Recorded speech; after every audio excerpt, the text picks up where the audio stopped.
मुलांचे स्वप्न. या कथेमध्ये जुई आणि चिनार अशी दोन हुशार, गुणवंत आणि सहाय्यकारी मुले होती. त्या दोघांनाही गावातील गावकरी खूप नाव जायचे. त्यांची स्तुती करायचे, कौतुक करायचे. परंतु त्या दोघांनाही एका गोष्टीची खंत वाटायची. ती म्हणजे त्यांना असं वाटायचं की ती कुणाला काहीच मदत करत नाहीत आणि तरीही त्यांचे सर्व कौतुक करतात. त्यामुळे ते अस्वस्थ होत होते. हाच विचार करताना आपण झाड व्हावं अशी इच्छा निर्माण होते. कारण झाडांचा खूप उपयोग होतो आणि त्यांना तो उपयोग जाणून घ्यायचा होता. त्यांना लोकांची मदत करायची होती, म्हणून ते झाड व्हायचे निर्णय करतात. मग ते गावातील एका बहिरू जादूगाराकडे जातात. त्याला सर्व हकीकत सांगतात.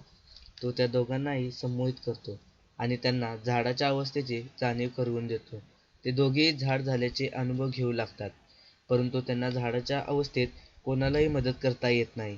तेव्हा त्यांना समजते की निसर्गाने ज्याला ज्या ठिकाणी ठेवले आहे त्याच ठिकाणी ते शोभतात. याची जाणीव झाल्यावर ते भानावर येतात आणि मग त्यांना समजते की त्यांना संमोहित केले गेले होते. त्यांना समजते की निसर्गातील सर्व वस्तू, गोष्टी या विशिष्ट प्रकारे ज्या त्या ठिकाणी निर्माण केल्या जातात. अशा प्रकारे त्यांना झाडाची देखील व्यथा समजते. ते झाडांची काळजी घेऊ लागतात. त्यांना वेळेवर पाणी देऊ लागतात. अशा या हुशार मुलांची गोष्ट सर्वांनाच आवडली असेल.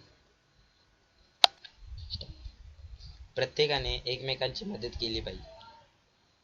हाच बोध या कथेतून आपल्याला मिळतो. लहानाने मोठ्यांना, मोठ्याने लहानांना सतत सहाय्य केले पाहिजे आणि आपण सर्वांनी जे मिळते त्यातच समाधान मानले पाहिजे. आपल्याला मानवी आयुष्य लाभले हेच आपले भाग्य असे समजून आयुष्यातील प्रत्येक क्षण आनंदाने घालवला पाहिजे. या मराठी प्रकल्प कार्यासाठी आम्हाला आवारी मॅडमांचे खूप मोलाचे योगदान मिळाले. तसेच रामप्रसाद सरांचेही आम्ही आभार व्यक्त करतो.